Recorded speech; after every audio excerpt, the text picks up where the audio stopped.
Crazy, strange, and the weirdest news. You can't make them up, they're bizarre but true. It's loose screws in the news.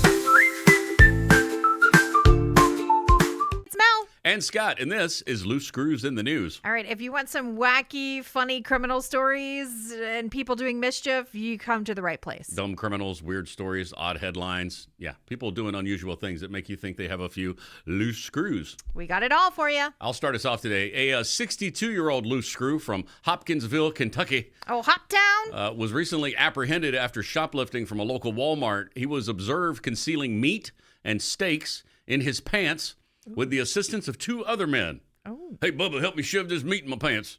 A subsequent search of their vehicle by law enforcement revealed additional meat products and a substantial quantity of drugs. Imagine that. All three individuals were taken into custody.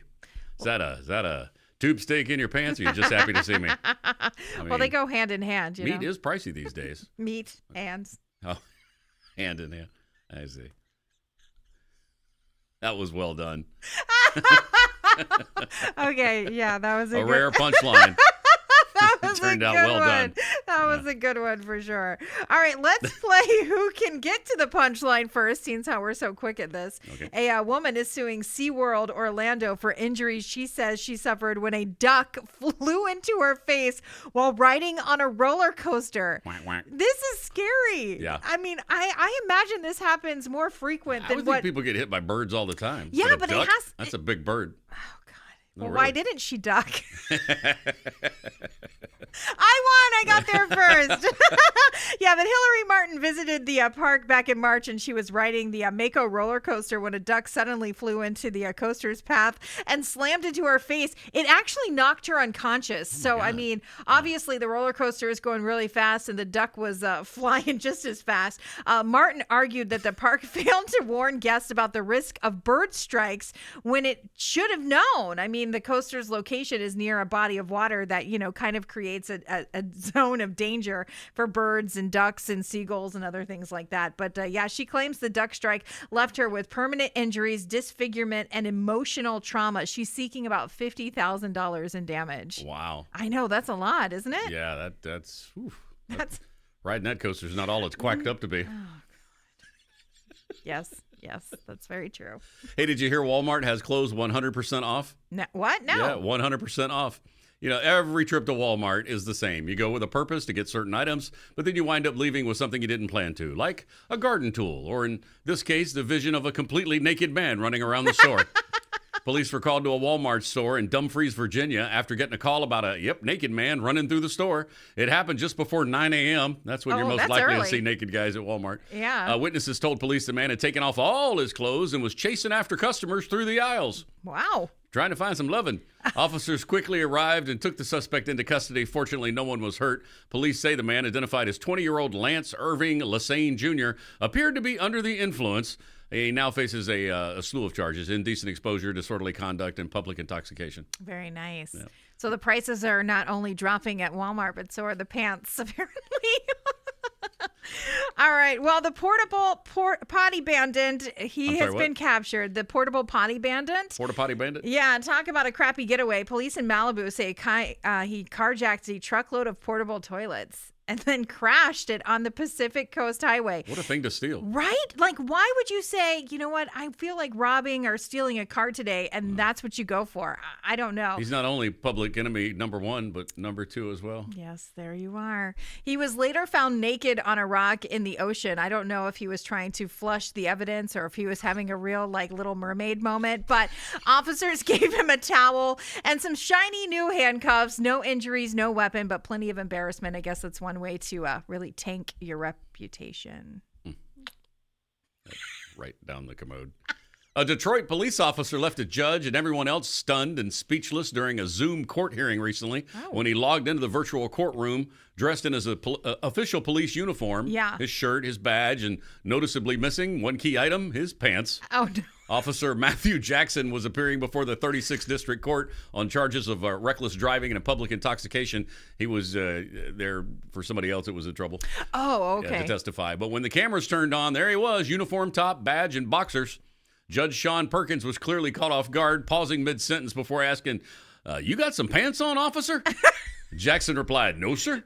Then he adjusted his phone to crop out the lower half of his body. Nice. But not before the stunned attorney gave a baffled look on the call and said it all. Despite the wardrobe malfunction, the judge carried on with the hearing, and Jackson, he didn't appear on camera again. The Detroit Police Department later issued an apology saying officers are expected to maintain professionalism during court appearances.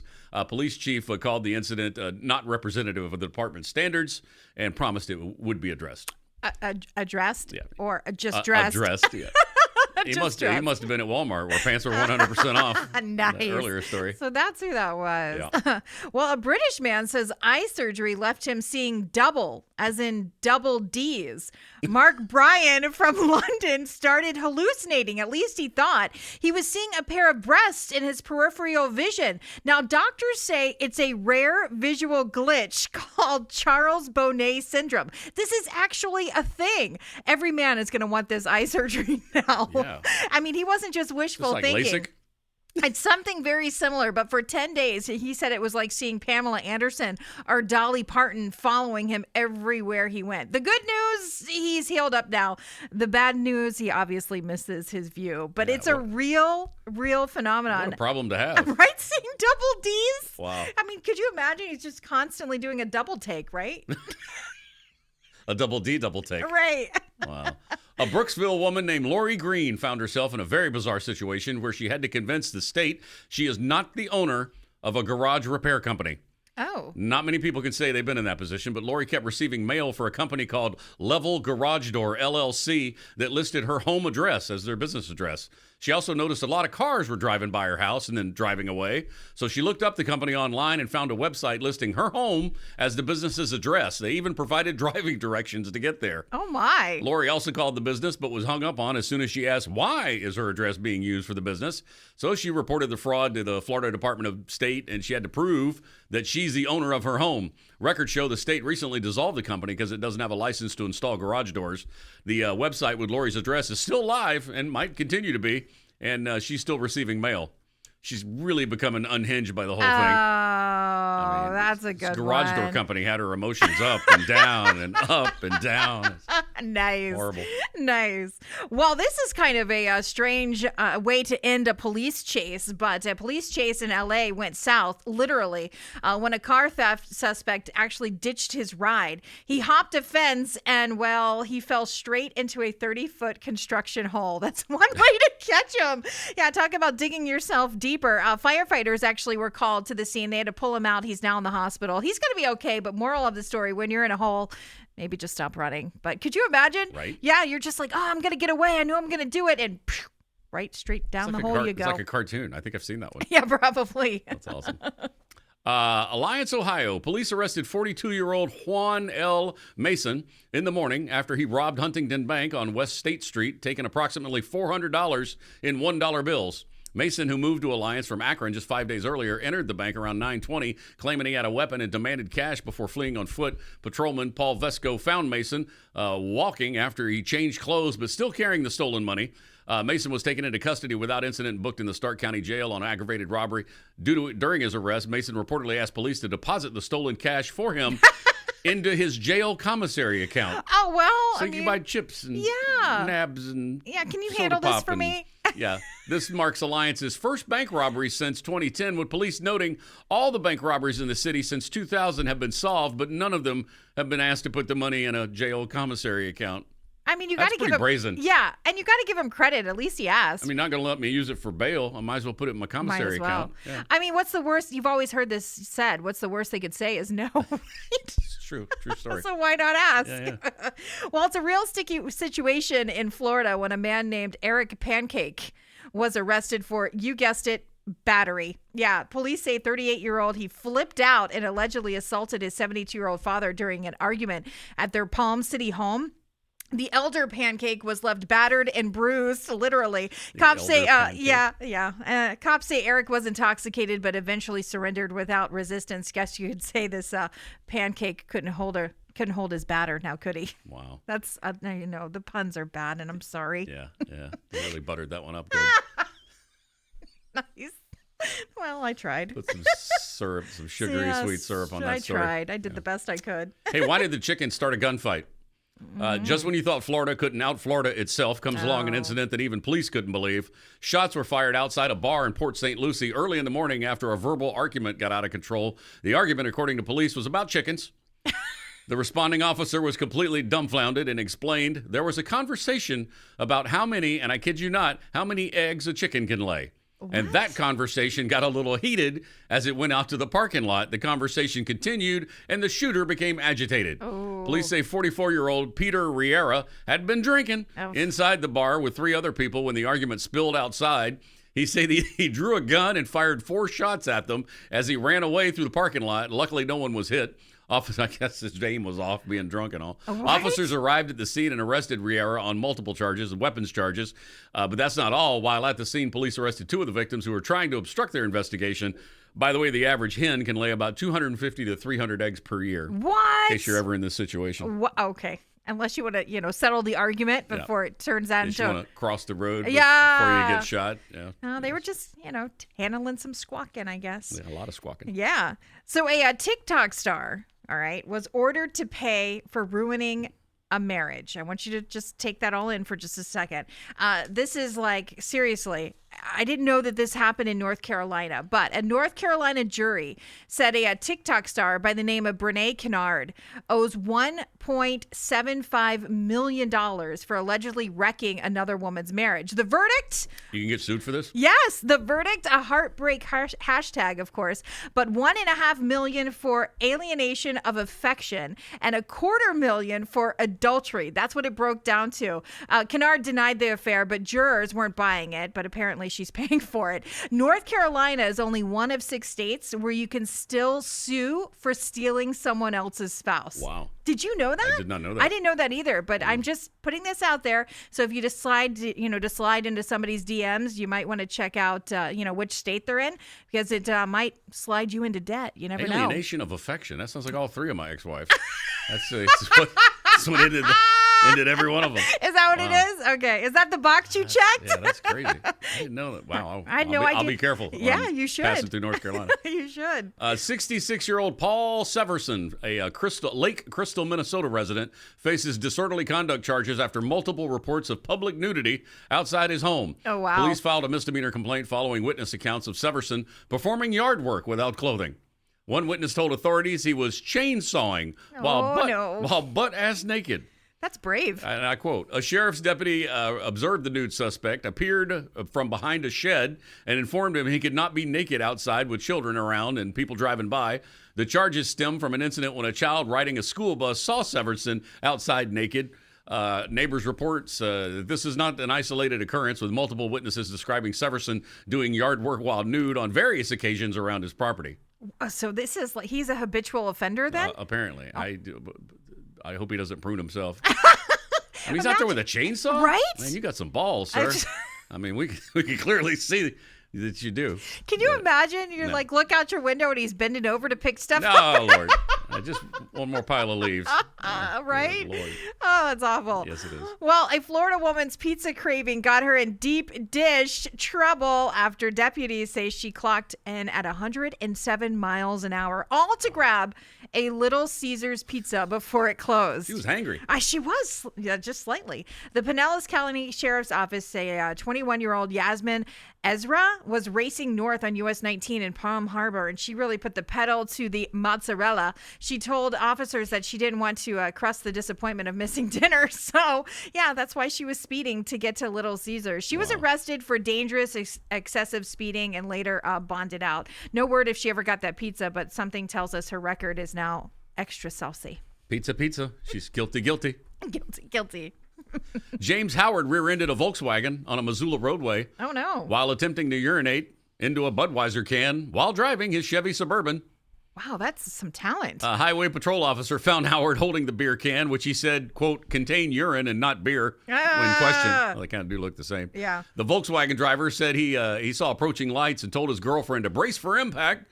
While he stopped at a traffic light, Howard showed signs of intoxication with slurred speech and wet pants. Ew. Howard stated he had more than a couple of DUIs and was not supposed to be driving. According to court records, his blood alcohol measured over 3 times the legal limit. So you got some aim. I mean, a can? And you got to worry about Gotta worry. I mean, I know when I'm drinking a canned beer, I worry about cutting my lip. Oh, That's not. gosh. Yeah, that's. Well, his pants were wet, so clearly his aim wasn't that good. Bush. Suddenly, I need to go to the restroom. Right? Well, one man scored a great deal on a used Mercedes SUV at a local auction, and he was thrilled to drive away with his new luxury car. I know I would be too. That is until he tried to, well, stop. The man took the car from the highway. And when he went to go press on the brake, the car barely slowed down. He was nervous something was wrong, so he called a tow truck to take the car to the shop.